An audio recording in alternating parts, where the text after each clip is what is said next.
Cuny, and this is my kitchen, my auxiliary kitchen. Today I'm going to show you how to make naturally leavened pizza crust, because nobody doesn't like pizza. When you make a thin crust pizza, you need the crust to be very crispy. That means cooking it on something hot like a hot hearth or a pizza stone, that sort of thing. If you're doing it in a home oven, it's relatively easy to do. I would suggest putting your pizza stone on your top rack so it's up high where the heat collects. You're going to want it very hot. Turn your oven up as far as it'll go. If it goes to 500, turn it to 500. If it goes to 525, turn it to 525. The point is you're going to want to get a really short, intense cooking time. Now, in this case, I don't have an oven, so I'll be using a Weber grill.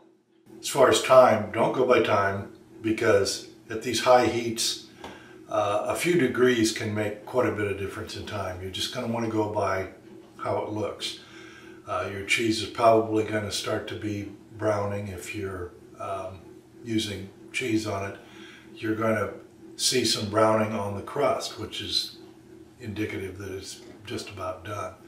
From there, you're going to take it off of the stone. You're going to put it on a cooling rack. It's really important that you put it on a cooling rack so that the moisture in the crust dissipates and so that it remains crisp instead of being soggy. Also, one thing you don't want to do is stick a piece of molten hot cheese in your mouth. So let's get started. Like I said, you're not going to need a lot of dough to make a pizza crust. So you really don't need to make an extra leaven. I had plenty of starter that I was going to feed and put back in the refrigerator.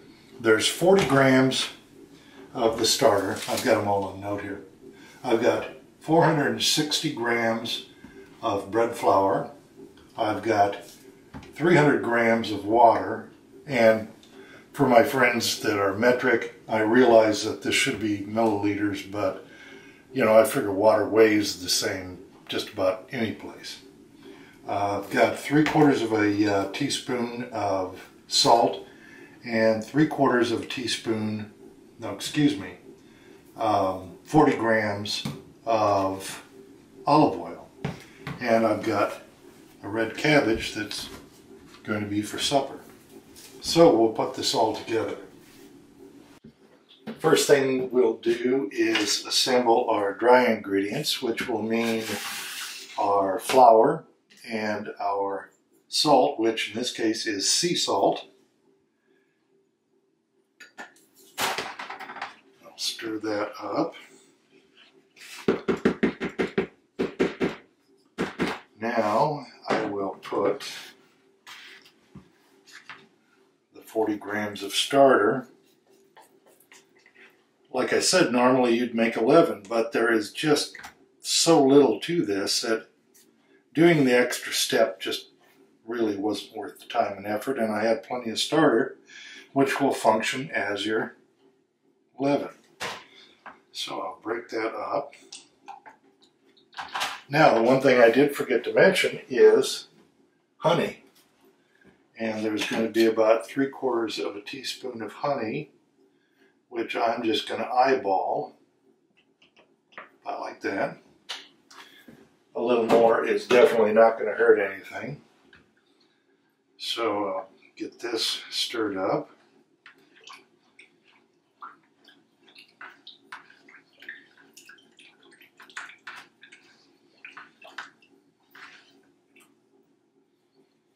Now I'm going to add the olive oil right to the water, starter, and honey mixture.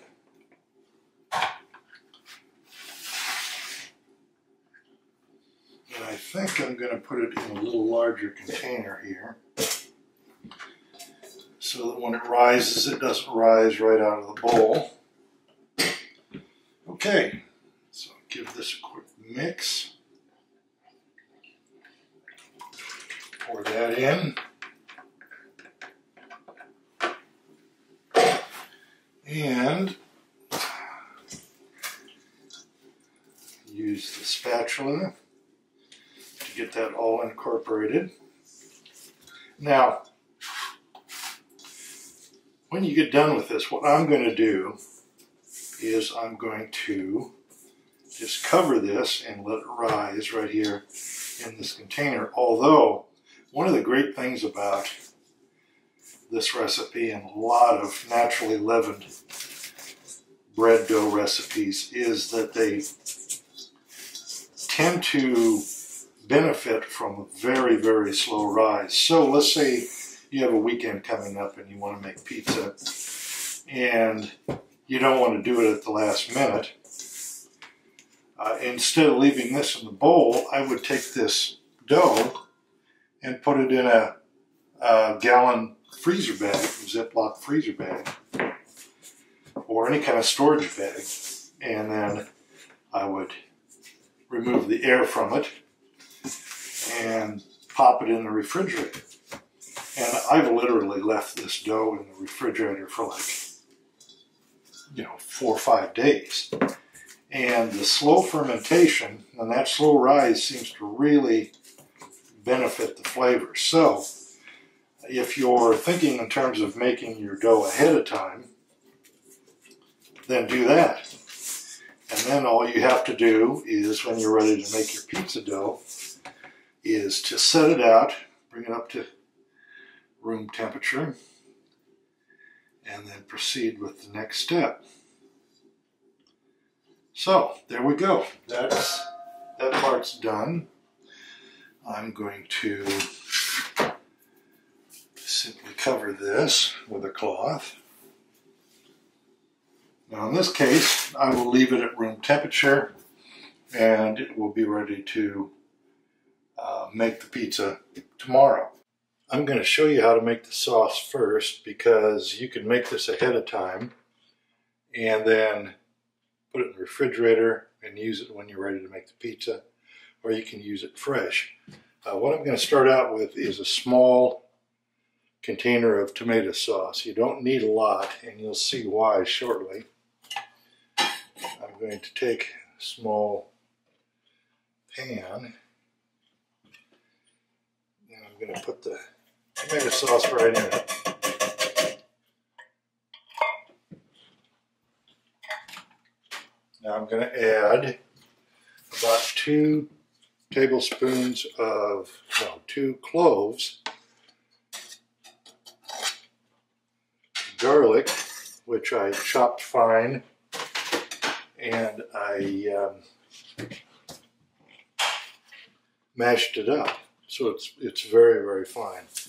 I'm estimating here, so I'm going to say I'm going to put about 1/3 of a teaspoon of salt. I've got some fennel seed here, and I'm going to put about 1/2 teaspoon in. Fennel seed really makes the flavor in this sauce. I've got basil. I'm going to use, probably a teaspoon of that, and about the same of oregano. Now that seems a lot for such a small quantity, but this is going to be a really intense sauce. Now the secret ingredient is fish sauce, and you don't have to use this if you don't want, but a lot of times in Italian sauces they will use anchovy. Well, this is a lot less expensive, and I'm just going to kind of eyeball it. You can omit it if you want, and usually even people that don't like anchovies will like this, because all it does is round the flavor out considerably. Now, I'm going to take this, and this is the low burner here, so I'm going to stir it up and get it started. Once that heats up, I'm going to shove this underneath it.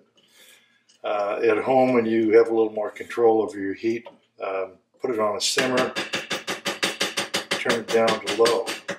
and you're going to want to let this simmer for quite a while and reduce. I'm going to hit it with just a little cayenne pepper because I like that.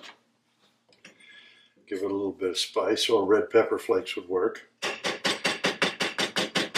Now, once this gets to reducing, well, it's actually starting to simmer already.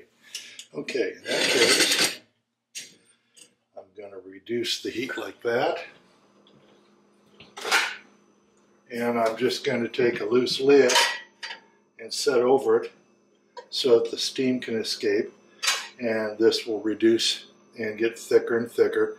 Check it periodically, stir it, and it really, instead of using it as a sauce, I'm going to use it as like a paste. There'll be very little of it, but it'll be really intense flavor. With a thin crust pizza, I don't want to put a lot of sauce with liquid in it because it won't crisp up. In this case, this is going to be really intense, and you're only going to have to take a spoon and just spread it, kind of paint it on the dough before you put it on the fire, and it's going to give it a lot of really intense flavor. So anyway, I will put that to one side. You can adjust those ingredients as you wish, and we'll let that simmer and reduce. As you probably noticed, I don't have an oven in this cabin, so I'm going to make the pizza on this Weber grill. That means I'm going to have to get this really hot and approach it a little different than usual. I'm going to get this chimney of charcoal ignited. I'm going to dump it out in the lower grate like you normally would. I'm going to spread it out. I'm going to put more charcoal on top of it in order to get a really good bed of heat going, and then I'll show you how I handle the rest of it.